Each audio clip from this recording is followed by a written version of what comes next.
En troisième position, il fallait que je mette un Metroidvania et celui vers lequel je me suis tourné est un jeu qui a des musiques absolument somptueuses et qui a bouleversé la façon de level designer tout un monde. C'était bien évidemment Castlevania Symphony of the Night. Castlevania Symphony of the Night, nous suivons le fils de Dracula, Alucard, qui va combattre son père, et le petit plot twist qu'il y a dans le jeu, c'est que dès que vous avez fini la première partie du château, version à l'endroit, eh il existe la partie à l'envers du château.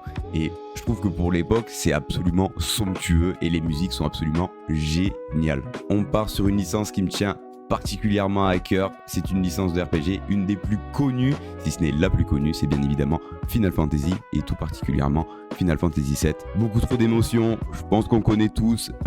Si vous ne le connaissez pas, je vous invite à le faire, que ce soit la première version à l'époque, même si elle a un peu mal vieilli, ou vous pouvez faire le remake, qui est absolument incroyable, mais l'histoire du coup change quand même pas mal. Mais FF7 avec ses personnages, avec du coup, je vais éviter de trop spoil au niveau de l'histoire, mais il y a des bons rebondissements, et c'est un jeu qui est très touchant, très humain, donc FF7 bien évidemment.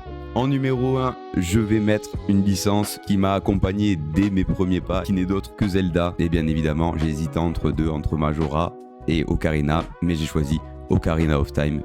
J'adore ce jeu, je sais pas quoi vous dire, franchement, une aventure et un voyage exceptionnel. J'ai mis Ocarina of Time et je suis très content que cette année, on puisse avoir un remake, en espérant que tout ça a été bien remodelé, surtout au niveau des donjons. J'ai très hâte de mettre la main dessus. Petit plot twist de dernière minute, je vous ai fait un top 10, mais en fait c'est plutôt un top 11, parce qu'il y en a un que je mets tout en haut de tout ça dans mon cœur, qui a été très particulier et qui ne doit pas parler à beaucoup de gens. On va reparler d'une licence que j'ai citée un peu avant, c'est Final Fantasy, mais là je vais vous parler d'un spin-off, c'est Final Fantasy Crystal Chronicle. Crystal Chronicle, c'est un jeu très onirique avec des musiques absolument somptueuses. Il a été remaster depuis, avec quelques ajouts complémentaires sur Switch et même PlayStation. C'est un jeu qui m'a apporté beaucoup dans ma vie. Je sais qu'il fera pas l'unanimité, c'est pas un jeu non plus qui transcende son média, mais pour moi dans mon cœur, ça restera lui à tout jamais. Bon, j'espère que ce top vous aura plu, vous en savez un peu plus. N'hésitez pas à me dire en commentaire ce que vous préférez comme jeu vidéo, et nous on se dit ciao ciao.